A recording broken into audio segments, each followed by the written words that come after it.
And now to Syria, where a war monitoring organization says Syrian opposition fighters have surrounded the city of Hama on 3 sides.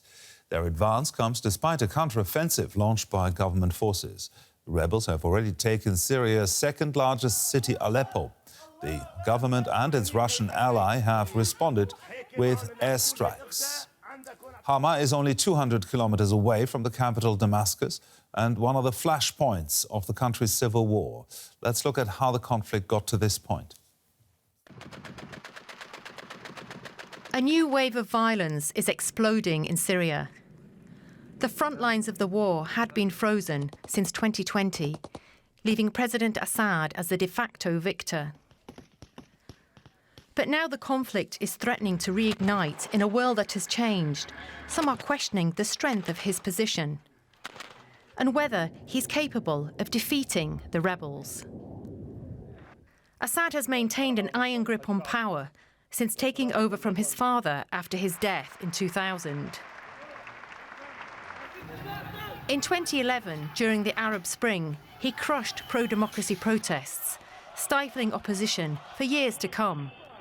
Throughout the course of the civil war that followed, he showed himself willing to use brutal force on his own population. He allegedly carried out a chemical weapons attack in 2013 that killed more than 200 people, including children, on a part of Damascus held by rebels, something he has consistently denied. But by any measure, Assad has presided over a catastrophe in Syria. Under his watch, an estimated 500,000 people have been killed in the war, and millions more either forced to flee or displaced. And despite the propaganda, more than half of Syrian people are facing food shortages, and the economy is in free fall. Yet, he retains the support of parts of the population, especially minority groups such as Alawites and Christians, who see his secularism as a bastion against the extremists vying to take over the country. He has also derived strength from his international allies, Iran, its proxies the militant group Hezbollah, and Russia. All have played a pivotal role in keeping him in power and securing military victories. But all of these actors are now distracted or weakened in some way, making it unclear if Assad will be able to count on the same level of assistance in future. Some also point out that the ease with which the rebels were able to advance could mean the Syrian army is not as strong as Assad would like, and could also add to his vulnerability and determine the future of his regime. Well, DW reporter Ghazi Ohanes joins us now, who was born in Aleppo and is following this story for us. Ghazi, we are hearing reports from the Reuters news agency that Syrian rebels say they have entered Hama city. What more do you know? Yes, Gerard, indeed. The rebels are now saying they have entered Hama city, they've breached the city, and that there is fierce fighting going on at the moment in the city. So this fighting is mainly in the al-Arba'in neighborhood that is northeast of Hama city, but it's within the city borders. So there's intense fighting going on and things are changing very fast on the battlefield right now as we speak. Now, Assad's government started a counteroffensive to push back the rebels. How is that going? Yeah, so now the counteroffensive is focused on Hama. Assad has deployed helicopters there. The Russian army, I'm hearing also from opposition radio, that is now bombing the al-Arba'in neighborhood, which is where the fighting is going on. So if rebels advance further into Hama, I'm assuming there's going to be more reinforcements, especially air reinforcements there to strike. But so far, it seems that the counteroffensive is not holding up the way that the regime would like to. You mentioned in the report that there's been a lot of withdrawals. Well, the regime forces just north of Hama city have also withdrawn. This is what rebels are saying right now. They're just released a video on their Telegram channel saying it appears to show that some army soldiers are also withdrawing from there. So it's hard to say how much of a grip Assad has on his army right now with what we're seeing on the ground. Now, what does all that mean for Assad? Will he be able to defend his rule over Syria? So Hama is extremely significant for Assad, for the government, because in 2015, it was Russia's first cooperation with the Syrian government that was in Hama and Homs mainly, where they started striking. That's how significant it is for them. So they're not going to give up without a fight. But if rebels do breach Hama, their next goal is going to be Homs. And if they manage to capture Homs, then they could effectively cut off Damascus from Assad's loyalist base on the Syrian coast in Latakia. So Assad would not be able to defend his own people there. And also, it would connect the Syrian opposition in the north all the way in Idlib to Hama. So it would be catastrophic for the Syrian government. Now, Assad has spent years trying to portray himself, him and his father. We saw that they've ruled Syria together for over 5 decades. So they've tried to give this image of this might that cannot be defeated. Well, what we're seeing on the ground now shows quite the opposite of that, doesn't it? So it's a wait and see situation to see if it will hold up. Now, according to the UN, around 150,000 civilians have been displaced in this latest flare-up. Where can people actually go and find safety? Safety is hard to find in Syria at the moment. Now, a lot of people have evacuated to certain areas that have been deemed safe for now. I've heard of some evacuations to the Latakia province.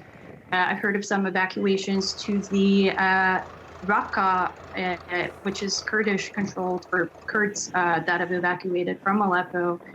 But it's hard to say how long those areas themselves are going to stay safe, right? The situation is changing so fast on the ground, and there's immense needs. Syria, before this offensive, already had a massive displacement crisis, one of the biggest in the world. Also an internal displacement of 7 million people. So this only adds to that catastrophe, and it's hard to say who's going to help meet the needs of all these people. DW reporter Gazia Ohanes there reporting. Thank you, Gazia. Well, let's pick up that point with Dr. Simon Mabon, who lectures in international relations at Lancaster University in the UK. He's an expert on the Middle East, political violence and political Islam. Welcome back to DW, Simon. What does the speed of the rebels' advance tell us about the state of Assad's forces?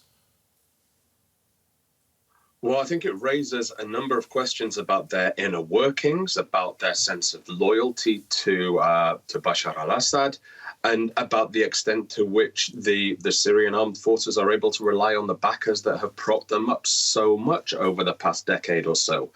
I think there's a lot going on. I think the speed of it has caught many by surprise. But the speed of it is not just coming out of a vacuum. It's not just something that appeared overnight. There have been moves, maneuverings, planning, of course, amongst the HTS rebels and others that have sought to capitalize on a perceived weakening of the Syrian armed forces and to capitalize on the shifting geopolitical contours, be it with regard to Israel's bombardment of Hezbollah targets in Lebanon, Israeli targets of Syrian targets in Syria itself, or indeed Russia's preoccupation with everything happening in Ukraine. Right. So it's opportunistic and it's rapid, but it certainly raises a lot of questions. And help us to understand more who these rebel groups are and who's arming them, because they're seeking to unseat a tyrant, but that doesn't necessarily make them the good guys, if I can use those simplistic terms.